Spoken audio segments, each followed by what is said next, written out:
on fait ensemble la résolution d'un problème qui va impliquer un calcul d'enthalpie ainsi que de la stoichiométrie. Donc, le numéro que je te propose, c'est le numéro 7 de la page 162 de ton cahier éléments. Donc, je t'invite à le compléter en même temps que moi au niveau de la vidéo. Comme ça te fera un exemple que tu pourras utiliser pour tes résolutions de problèmes ultérieurs. Donc, que dit notre numéro? Notre numéro dit la production du sel de table pourrait se faire selon l'équation thermochimique suivante. Donc, on a une équation chimique et on a une partie thermique, d'où l'expression équation thermochimique.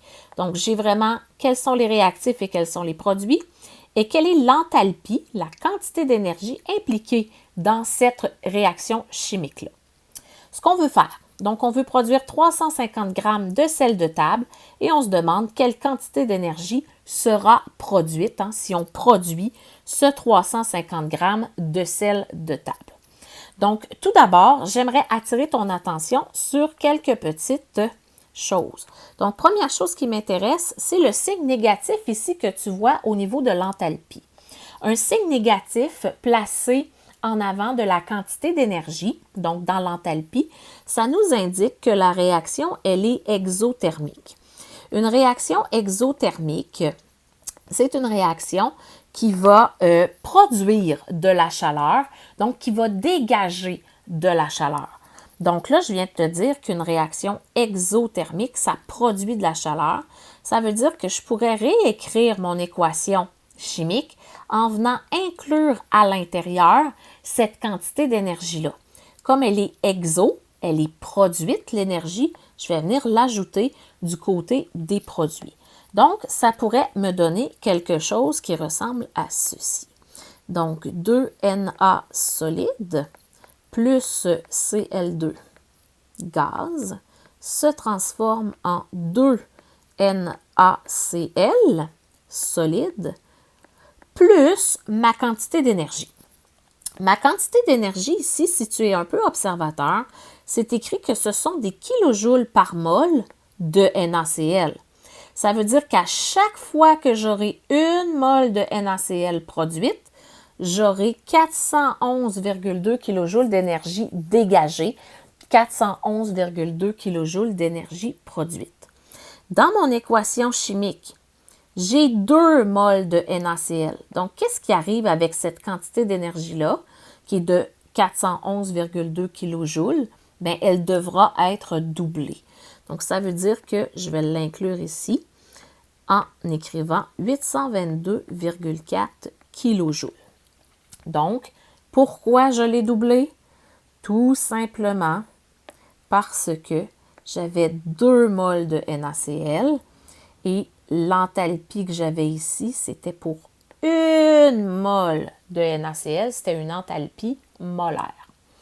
Donc, si je reprends mon énoncé, on me dit qu'on veut produire 350 g de sel de table. Donc, dans mon équation chimique, le sel de table m'intéresse et on veut savoir quelle quantité d'énergie va être produite. Donc, cette quantité-là d'énergie aussi, elle m'intéresse pour faire ma stoichiométrie. Quand je fais ma stoichiométrie, tu te rappelles qu'on peut utiliser les coefficients devant chacune des molécules pour créer un nombre de moles. Donc, si je regarde mon NaCl, le coefficient 2 est là. Donc, j'aurai 2 mols de NaCl et mon énergie, je la retranscris tout simplement. Elle est de 822,4 kJ d'énergie. Donc, ça, c'est mon point de départ pour faire ma stoichiométrie. Maintenant, bien, je dois m'occuper de mon 350 g de sel de table. Donc, j'aurais besoin de transformer ce sel de table-là, cette quantité en fait, j'aurais besoin de la transformer en mol. Donc, je vais utiliser mes données et mon tableau périodique pour trouver mon nombre de moles. Donc, je sais que je vais chercher mon nombre de moles de NaCl. Et qu'est-ce que je connais? Je connais la masse de NaCl. Dans mon problème, c'est 350 grammes. Et si j'utilise mon tableau périodique, je vais trouver que la masse molaire du sel de table, elle est de 58,44 grammes par mol. Qu'est-ce que je vais faire par la suite? Bien, N est égal à M sur M. Donc, mon nombre de moles de NaCl sera égal à 350 grammes divisé par 58,44 grammes par mol. Et je trouverai que j'aurai 5,99 moles de NaCl. Qu'est-ce que je fais avec ce nombre de moles-là? Bien, je vais le rapporter ici à l'intérieur de ma stoichiométrie. Donc, je n'ai pas 2 moles. Moi, je veux avoir 5,99 moles et je voudrais savoir, bien, ce 5,99 moles-là, il va me donner combien de kilojoules d'énergie? Donc, pour arriver à trouver la valeur qui me manque, je vais faire un produit croisé. 5,99 moles fois 822,4 kJ divisé par 2 moles.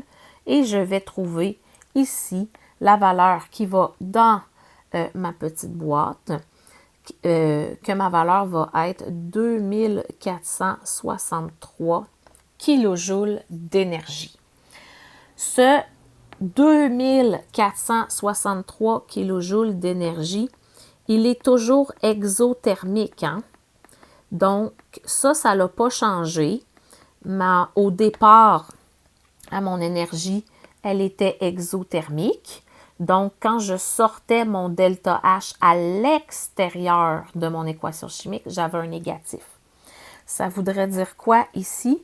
Concrètement, bien, ça voudrait dire que je pourrais exprimer ceci en disant que delta H est égal à moins 2463 kilojoules d'énergie.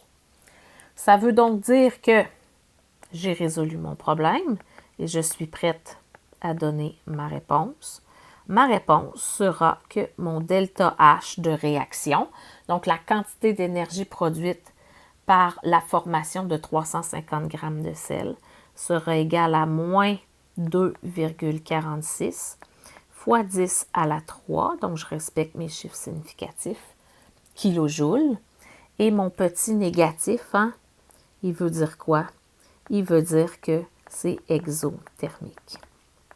Donc, j'ai respecté mon caractère énergétique que j'avais au départ, qui était exothermique. Il ne peut pas changer en cours de route. Il demeure exothermique. Voilà pour la résolution. Donc, tu as d'autres numéros à compléter maintenant qui vont réutiliser le même type de calcul, les mêmes concepts. Bonne pratique!